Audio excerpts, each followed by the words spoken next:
Hey guys, Will Terry here, and in this video I'm going to talk about some of the harsh realities of being an Illustrator entrepreneur.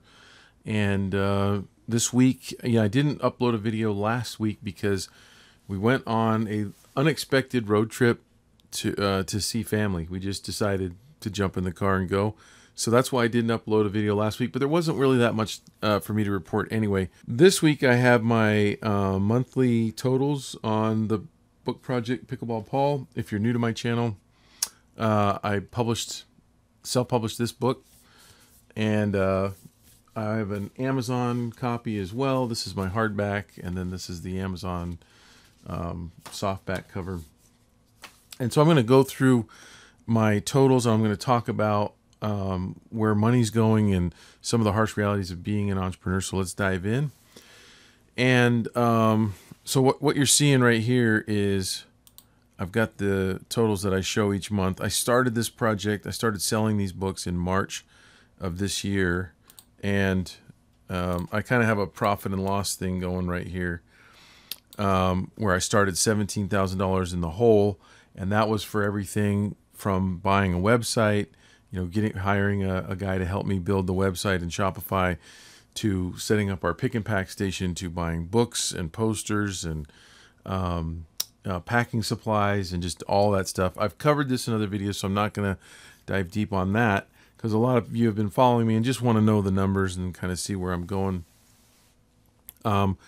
These are the books behind me right here, and this represents what you can see here.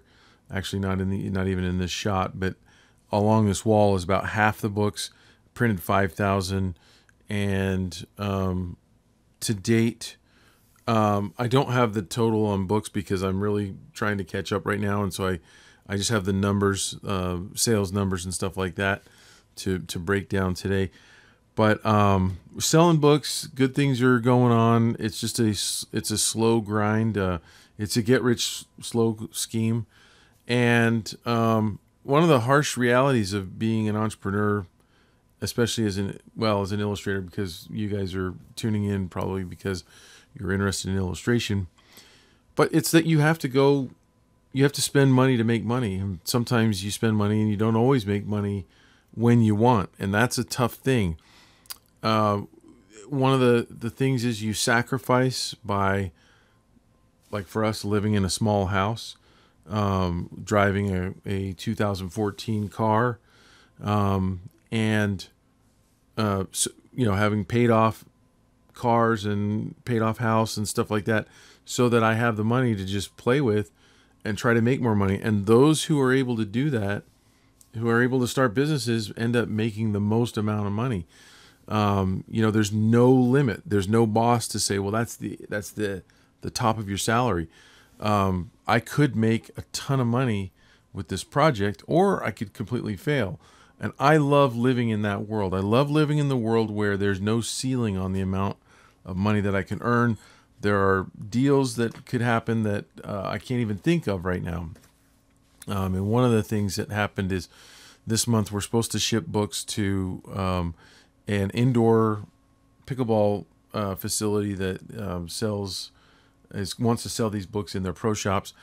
Also this month we got a reorder, and this doesn't affect these sales because the numbers I'm going to be showing you in a second here are for May, but in June we just got one of our second reorder from a paddle shop in Sioux Falls, South Dakota, and they're ordering 24 books. So that's like because they're buying at wholesale, that's like $250 cash in my pocket that just happened because there's someone out there selling my books. So that's pretty cool. So we're sending those off today, actually. So here goes the numbers right now. This is going to be kind of a short video, but right now, this last month, we didn't make a whole lot. We made $1,263 in revenue coming in, which moved us up, which is good because this is, I'm representing in the pink. This is in the red right here, right? So we start off 17,000. Then at the end of March, we were $9,400 in the hole, and then in April we moved up to $6,200 in the hole. Now we're $5,005. We're climbing out. However, I spent a bunch of money on marketing and Facebook. So actually, when I factor that in, we've gone down a little bit from last month to 67.26. I am showing you guys exactly what happens. Okay, there's some channels out there that want to, or some projects out there, some entrepreneurs that just want to show you the good stuff and try to get you to sign up for whatever they're selling and stuff.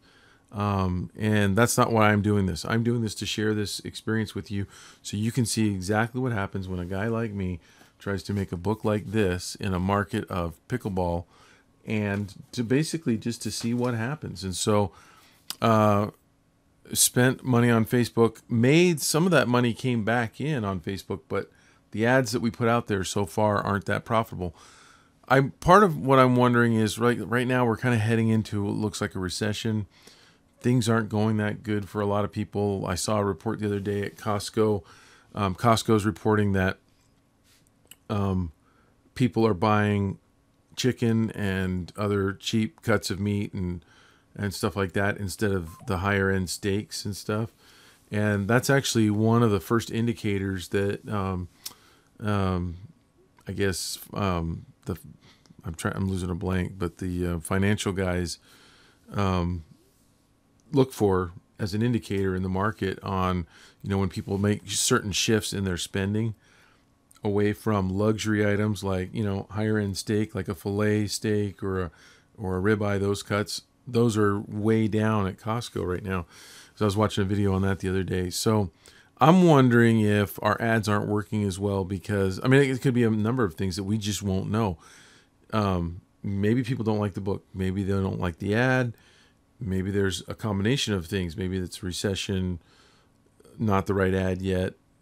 Who knows? I'd hate to think that it's not the right book because the guy that we're in Sioux Falls, he was at a tournament with our books and he bought 12 the first time, bought a dozen, and he sold them all within an hour. And so he's going to another tournament next week, and he wants to have double the amount of books. And so we'll see. They did really well at $25 there.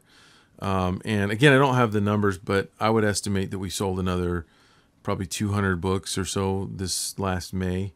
And my sales guy is still out there. We just got another check from him, but that'll go on next month's reporting in June. So he's selling really good at the tournaments that he's going to. Amazon did pretty good. We had $443 of that $1,263 coming in off of Amazon. And even though we had all that money coming in, $1,263, the Facebook ads kind of took us negative a little bit. And so, I don't know exactly what we're going to do there. I'm going to meet with my marketing guy tomorrow, and we're going to go over numbers and go over strategies and stuff. But what we're trying to do is get ads to perform, get some good ads to perform so that when we go into Christmas, and also I am just about finished with my second book, and that book we're going to be able to make other deals on our website. Like, one book is 25, but if you get a second one, the second one is 15 or something like that, so they can't not get that second one. And we ended up getting, 2 books for $20 each, basically, instead of 2 books for 25. But, in volume, you can make it up. The shipping isn't any more for sending that extra book. And that's really where a lot of that money goes because, we don't have to spend more on shipping. So our profitability is still up. So I will keep reporting on things that are happening. Things are a little bit slow right now, but that's because I've been trying to get this second book out there. And I'll just keep reporting on things when I have more news. Again, if you have any questions about this project, please put them in the comments below. I will answer those in the next video. And that's it for this week. And that's the report for this month. So I'll see you on the next one.